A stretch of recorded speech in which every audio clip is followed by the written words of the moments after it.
Hello friends, welcome back to வரன் கலிக்கா. இன்றைக்கி நம்ம இந்த வீடியோவில் தான் பற்றி பார்க்க போனோம். மாடி தோட்டத்தில் நமக்கு தக்காளி பழம் காய்ச்சிருக்குது. ஸோ அதை தான் இந்த வீடியோவில் பார்க்க போகிறீங்க.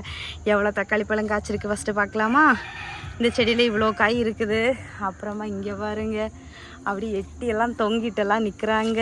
இங்கே பழமாக பழுத்துருக்காங்க. செடியே காஞ்சி போச்சு. அடுத்தது இந்த செடியில் இன்னும் காய் வர ஆரம்பிக்கல, பூ தான் வச்சுருக்குது. இங்கே பழம் பழுத்துருக்குது. ரொம்ப எக்ஸைட்மெண்ட்டு. ஃபர்ஸ்ட் டைம் ஓரளவுக்கு சக்ஸஸாக வந்து தக்காளி பழம் நமக்கு கிடச்சிருக்குது. ஸோ வந்து இதைத்தான் நம்ம வந்து ஹார்வெஸ்ட் பண்ண போகிறோம். தக்காளி வேறு என்ன காய் இருக்குதோ அதை ஹார்வெஸ்ட் பண்ணிக்கலாம். Happiest moment. இது ஆப்பிள் தக்காளி.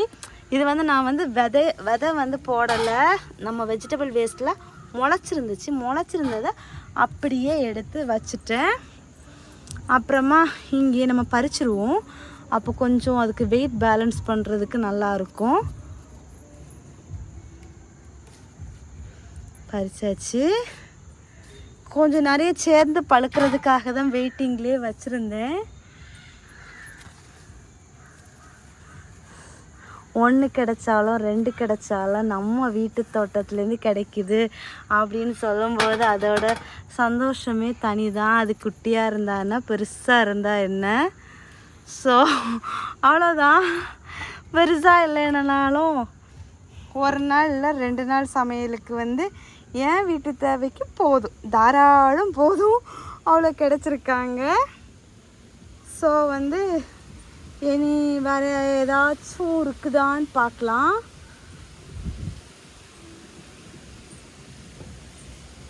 மிளகா இருக்குது, அதை பறிச்சுக்கலாம்.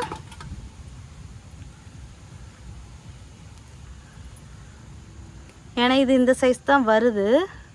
ஆல்ரெடி நான் இதுக்கு முன்னாடி ஹார்வெஸ்ட் பண்ணினேன். இதுக்கு மேலே பெருசாகலை.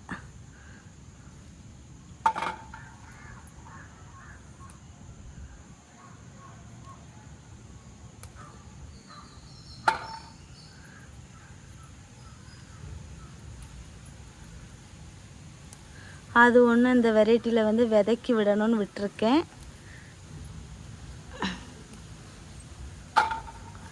அப்புறம் இங்கே பாருங்கள், இது வந்து ஒயிட் கலரில் தான் இந்த மிளகா காய்ச்சுது. ஆனால் அது கூடயே ஒரு கண் இருந்துச்சு, இந்த கலரில் காய்ச்சிருக்குது. ஆனால் ஆல்ரெடி வந்து நமக்கு வந்து இங்கே ஒரு வயலட் கலர் ஒரு மிளகா செடி இருந்துச்சு. அது காஞ்சி போச்சு. ஒரு பழம் எடுத்து வச்சுருந்தேன், அதையும் காக்கா தூக்கிட்டு போயிடுச்சு. இது வந்து ஒரு பிளாக் கலர் மிளகா.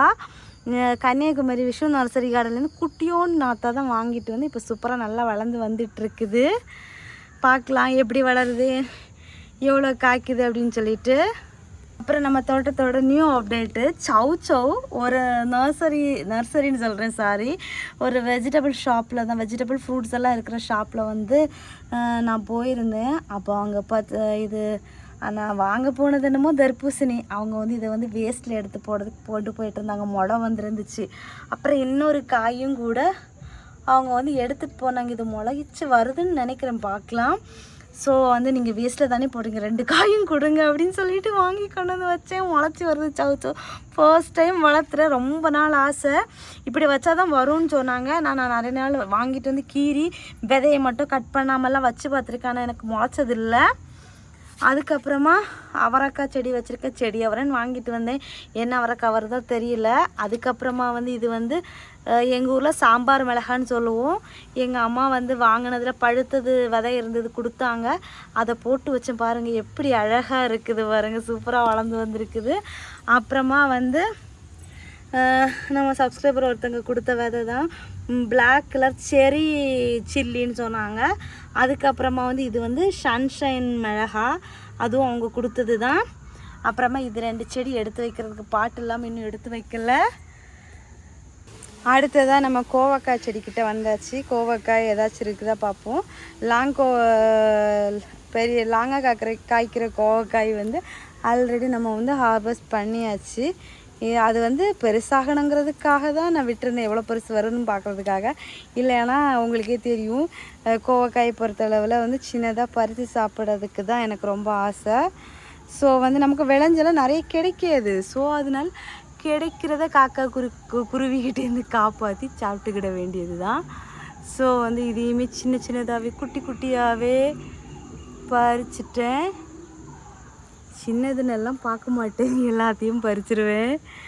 ஏன்னா கோவக்கான்னு அவ்வளோ பிடிக்கும். ஸோ வேறு ஏதாச்சும் இருக்கா பாருங்க. என் கண்ணுக்கு தெரியாமல் எவ்வளோ காய்ச்சிருக்குன்ட்டு ஒளிச்சிருந்துடுச்சு. தெரிஞ்சிருந்தால் நான் எப்போவோ பறித்து சாப்பிட்ருப்பேன். இது பழுத்துட்டா என்னன்னு வேற தெரியலை. ஸோ இனி வந்து ஃபஸ்ட்டு இதில் வந்து அந்த பெரிய அந்த அவரைக்காய் செடி விட்டுருந்தோம்ல, அது வந்து காய்க்கலன்ட்டு கட் பண்ணி போட்டாச்சு. ஸோ அவ்வளோதான் நினைக்கிறேன். அவரைக்காய் செடி இருக்கும்போது கூட ஓரளவுக்கு சரி அதனால மறைஞ்சி போகுதுன்னு சொல்லலாம். இப்போ வந்து அது போன பிறகு கூட எனக்கு தெரியாமல் இவ்வளோ மறைஞ்சி இருந்திருக்குது. சரி எதுவாக இருந்தாலும் ஹாப்பி தான். பூ பறிக்க வந்தாலும் பூ கிடைக்குது, காய் பறிக்க வந்தாலும் காய் கிடைக்குதுங்கிற ஒரு சந்தோஷம்தான். ஜஸ்ட் இவ்வளோ காய் போட்டு கட் பண்ணி போட்டு தக்காளி பழம் போட்டு நம்ம வந்து சாம்பார் வச்சுக்கலாம். ஸோ வந்து இந்தியா ஹார்வெஸ்ட்டில் வந்து நமக்கு வந்து இவ்வளோ தக்காளி பழம் கிடச்சிருக்குது, அப்புறமா வந்து பச்சை மிளகாய் கிடச்சிருக்குது, கோவக்காய் கிடச்சிருக்கு. இந்த வீடியோ எப்படி இருந்துச்சு அப்படிங்கிறத கமெண்ட் பாக்ஸில் மறக்காமல் கமெண்ட் பண்ணுங்கள். ஸோ ஃப்ரெண்ட்ஸ் எல்லாரும் வீடியோ லைக் பண்ணுங்கள், ஷேர் பண்ணுங்கள், கமெண்ட் பண்ணுங்கள், சப்ஸ்கிரைப் பண்ணுங்கள். நெக்ஸ்ட் இன்ட்ரெஸ்டிங்கான வீடியோ மீட் பண்ணலாம். அது வரைக்கும் பாய். Happy gardening. டாடா பாய்.